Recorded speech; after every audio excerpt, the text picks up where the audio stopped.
Donc, une idée pédagogique censée être innovante, c'est l'idée qu'il faut que les élèves soient actifs. Je me souviens, là, c'est une expérience de formateur. Une fois, j'ai fait un cours de 3 heures avec des professeurs stagiaire à l'ESPE de Toulouse, et mon cours a été atrocement pénible. Je me suis ennuyé avec les étudiants pendant 3 heures. Les étudiants se sont ennuyés avec moi pendant 3 heures, et à la fin je leur ai dit, bon, cet après-midi passé ensemble a été horrible, à votre avis, pourquoi on s'est tellement embêtés ensemble cet après-midi? Et ils m'ont dit, ah non, mais nous on sait pourquoi on s'est ennuyés, c'est parce que vous nous avez pas rendus actifs. Alors je dis, ça c'est intéressant. Donc, en gros, il me disait, nous on est jeunes, on sait bien que pour apprendre il faut être actif, et vous qui êtes vieux, vous êtes de l'ancienne génération des apprentissages passifs. Voilà un petit peu le truc. Alors c'est vrai que c'est une idée nouvelle, hein,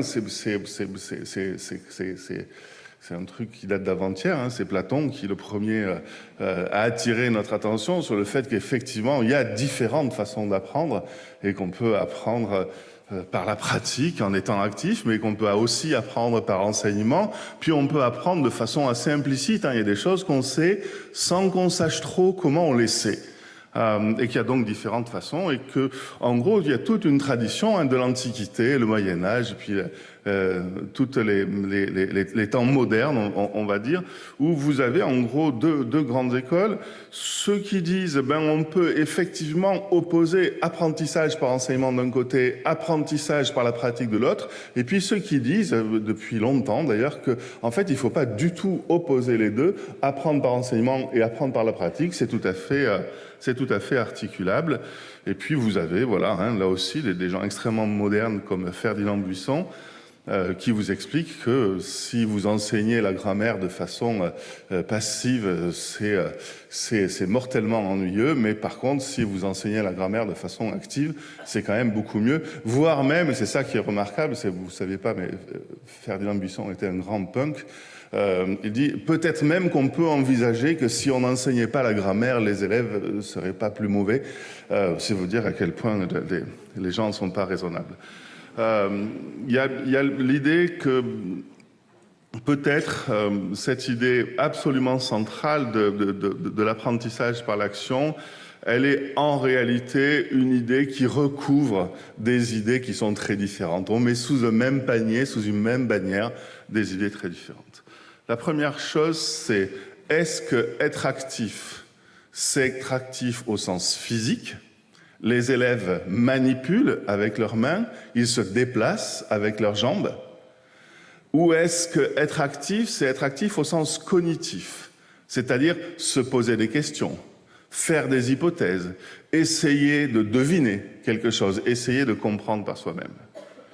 Il y a aussi une confusion entre l'action comme moyen d'apprendre.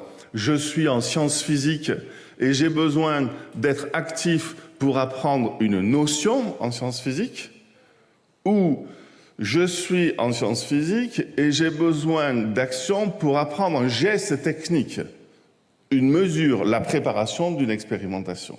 Et donc c'est un peu la confusion entre ces différents registres qui fait que, sans doute, dans la littérature sur l'apprentissage par l'action, on range des choses qui sont extrêmement différentes.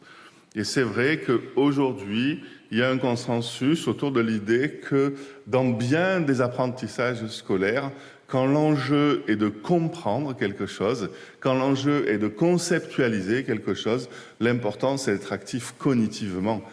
C'est pas tellement d'être actif physiquement. Et vous avez un magnifique papier qui est publié en 2014, dans lequel les collègues disent il y a différentes façons d'engager les élèves dans une tâche d'apprentissage qu'on peut ranger d'un engagement qu'elles ont appelé passif. Je ne suis pas sûr que ce soit le bon terme, passif, ici. En gros, c'est toutes ces situations où les élèves sont attentifs sont focalisées sur des explications. Un niveau qu'elles ont appelé actif, cette fois-ci au sens physique, ils manipulent, ils sélectionnent, ils réalisent quelque chose. Un niveau qu'elles ont appelé constructif, les élèves font des hypothèses, des conjectures, ils essayent de comprendre plus que ce qu'on leur explique, ils accèdent à un implicite, et puis interactif dans lequel les élèves collaborent ou coopèrent, dialoguent et essayent de co-construire des connaissances. Et ce que montrent ces deux collègues, c'est que le fait, d'être plus actif cognitivement, c'est-à-dire plus près du niveau 4, c'est compatible avec n'importe quelle tâche. Vous pouvez lire un texte au niveau 1, au niveau 2, au niveau 3 ou au niveau 4. Vous pouvez écouter un cours au niveau 1, au niveau 2, au niveau 3, au niveau 4. Toute tâche scolaire est compatible avec ces 4 niveaux d'engagement.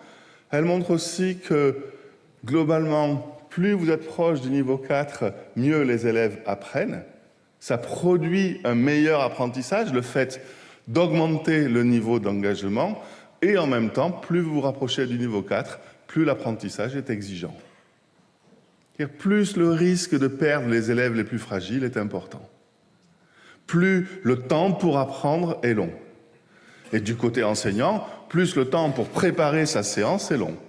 C'est beaucoup plus compliqué de préparer une séance de niveau 4 qu'une séance de niveau 1. Et j'aime bien ce que disait François, il n'y a pas une bonne méthode pédagogique, c'est juste, voilà, j'ai une tâche à concevoir, j'ai un niveau d'engagement des élèves à concevoir, et puis voilà, j'ai un certain temps à ma disposition, j'ai certains élèves avec moi cette année, et je vais essayer d'optimiser, c'est-à-dire de trouver la meilleure façon de faire, étant donné l'objectif que j'ai à atteindre, le temps dont je dispose, les élèves que j'ai, le nombre d'élèves que j'ai dans la classe, etc., etc.